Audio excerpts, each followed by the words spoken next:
Hi friends, welcome to my new blog. So നമ്മളിന്ന് സംസാരിക്കാൻ പോകുന്നത് ഫെഡ് മൊബൈലിൽ വന്നിരിക്കുന്ന പുതിയ ഫീച്ചറായ അടൽ പെൻഷൻ യോജനയെ കുറിച്ചിട്ടാണ്. എന്താണ് അടൽ പെൻഷൻ യോജന എന്നുള്ളത് നമ്മൾ വളരെ വിശദമായിട്ട് മുമ്പ് ഡിസ്കസ് ചെയ്തിട്ടുണ്ടായിരുന്നു. സോ അതിനെക്കുറിച്ച് ഞാൻ കൂടുതലായിട്ട് പറയുന്നില്ല. ആ ഒരു വീഡിയോയുടെ ലിങ്ക് ഞാൻ മുകളിൽ ഐ ബട്ടണിലും താഴെ ഡിസ്ക്രിപ്ഷനിലും കൊടുക്കാവുന്നതാണ്.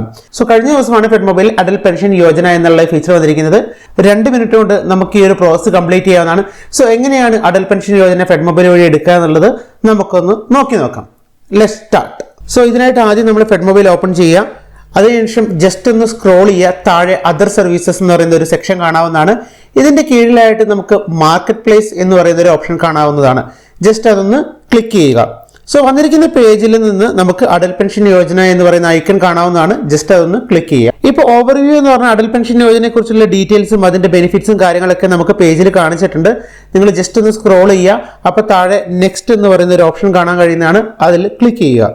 സോ ഇപ്പോൾ ഇതുപോലൊരു പേജാണ് നമുക്ക് വന്നിരിക്കുന്നത്. ഇതിൽ ആദ്യം തന്നെ സെലക്ട് അക്കൗണ്ട് നമ്പർ ആണ്. നമുക്ക് ഒന്നിൽ കൂടുതൽ അക്കൗണ്ടുകൾ ഉണ്ടെങ്കിൽ അതിൽ ക്ലിക്ക് ചെയ്ത് ഡ്രോപ്പ് ഡൗണിൽ നിന്നും ഏത് അക്കൗണ്ടിൽ നിന്നാണ് ഈ ഡെബിറ്റ് പോകേണ്ടത് എന്നുള്ളത് നോക്കുക. ആ അക്കൗണ്ട് നമ്പർ സെലക്ട് ചെയ്യുക.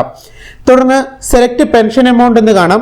അവിടെ നമുക്ക് 1000 മുതൽ 5000 രൂപ വരെയുള്ള പെൻഷൻ സ്ലാബുകൾ കാണാവുന്നതാണ്. സോ 60 വയസ്സ് പൂർത്തിയാകുന്ന സമയത്ത് നമ്മൾ ഇവിടെ സെലക്ട് ചെയ്യുന്ന ആ ഒരു എമൗണ്ട് ആണ് നമുക്ക് പെൻഷനായിട്ട് കിട്ടുന്നത്. സോ ഞാനിവിടെ മാക്സിമം എമൗണ്ട് ആയിരിക്കുന്ന 5000 രൂപ സെലക്ട് ചെയ്യുകയാണ്. സോ 5000 രൂപ സെലക്ട് ചെയ്തപ്പോൾ താഴെ അതിന്റെ ഫ്രീക്വൻസി ആയ മന്ത്ലി, ക്വാർട്ടർലി, ഹാഫ് ഇയർലി എത്ര രൂപ വെച്ച് നമ്മൾ ഇൻവെസ്റ്റ് ചെയ്യണം എന്നുള്ളത് താഴെ കാണിക്കുന്നുണ്ട്.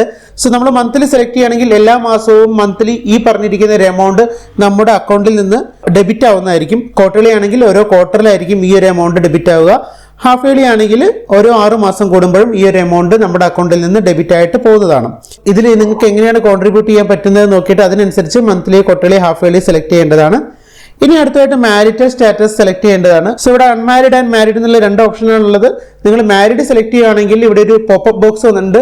ഇതിൽ പറഞ്ഞിരിക്കുന്നത് നിങ്ങൾ മാരീഡ് ആണെങ്കിൽ നിങ്ങളുടെ വൈഫ് ആയിരിക്കും ബൈ ഡിഫോൾട്ട് നിങ്ങളുടെ ആദ്യത്തെ നോമിനി എന്ന് പറയുന്നത്. നോമിനി എന്ന് പറയുന്ന കോളത്തിൽ നമ്മൾ പിന്നെ വൈഫിന്റെ പേര് കൊടുക്കാൻ പാടില്ല. അവിടെ വൈഫ് അല്ലാതെ മറ്റൊരാളെ ആയിരിക്കണം നോമിനി ആയിട്ട് നിർദ്ദേശിക്കേണ്ടത്. കാരണം വൈഫ് മാരീഡ് ആണെങ്കിൽ വൈഫ് ബൈ ഡിഫോൾട്ട് ആദ്യത്തെ നോമിനി ആയിരിക്കും. ഇനി വൈഫും നിങ്ങളും ഇല്ലെങ്കിൽ മറ്റൊരാൾ വേണം. അപ്പൊ നോമിനി എന്ന് പറയുന്ന സ്ഥലത്ത് നിങ്ങൾ മറ്റൊരാളുടെ പേരാണ് നിർദ്ദേശിക്കേണ്ടത്. സോ ഞാനിവിടെ മാരീഡ് ആണ് സെലക്ട് ചെയ്യുന്നത്. സോ ഇനി സ്പൗസ് ഡീറ്റെയിൽസ് കൊടുക്കുക.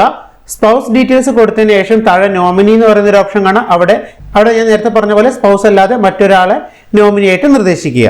ഇനി നോമിനി മൈനർ ആണെങ്കിൽ നോമിനിയുടെ ഡേറ്റ് ഓഫ് ബർത്തും കാര്യങ്ങളും കൂടി നമ്മളിവിടെ കൊടുക്കേണ്ടതാണ്. സോ താഴെ നമ്മൾ വേറെ ഏതെങ്കിലും സ്റ്റാറ്റ്യൂട്ടറി സോഷ്യൽ സെക്യൂരിറ്റി സ്കീംസിൽ നമ്മൾ മെമ്പർ ആണോ, അതായത് ആ ബെനിഫിറ്റ്സ് നമ്മൾ അവൈൽ ചെയ്യുന്നുണ്ടോ എന്നാണ് ചോദിക്കുന്നത്. യെസ് ഓർ നോ കൊടുക്കുക.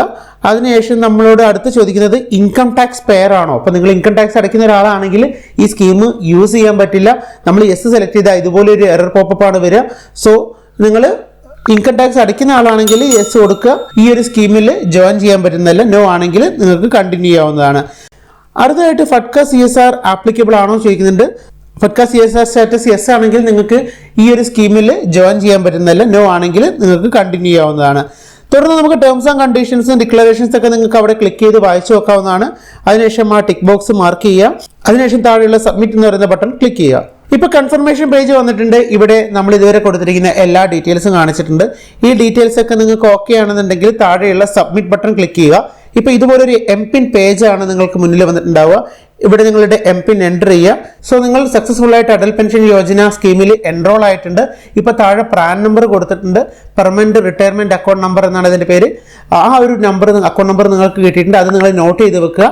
സോ ഈ ഒരു അക്കൗണ്ടിലേക്ക് ആയിരിക്കും എല്ലാ മാസമോ അല്ലെങ്കിൽ ക്വാർട്ടർലി, ഹാഫ് ഇയർലിയോ നിങ്ങൾ കൊടുത്തതിനനുസരിച്ചിട്ട് നിങ്ങളുടെ കോൺട്രിബ്യൂഷൻസ് ക്രെഡിറ്റ് ആവുന്നത്. സോ ഇത്ര വളരെ സിമ്പിളായിട്ട് വെറും 1 മിനിറ്റിൽ തന്നെ നിങ്ങൾക്ക് Atal pension Yojana fed mobile വഴി എടുക്കാവുന്നതാണ്. എല്ലാവരും ഒന്ന് ട്രൈ ചെയ്യുമല്ലോ. എന്തെങ്കിലും ഡൗട്ട് ഉണ്ടെങ്കിൽ നിങ്ങൾക്ക് താഴെ കമന്റ് ചെയ്യാവുന്നതാണ്. ഞാനതിന് റിപ്ലൈ തരുന്നതാണ്. വീണ്ടും മറ്റൊരു വീഡിയോയുമായി കാണുന്നവരെ ഗുഡ് ബൈ.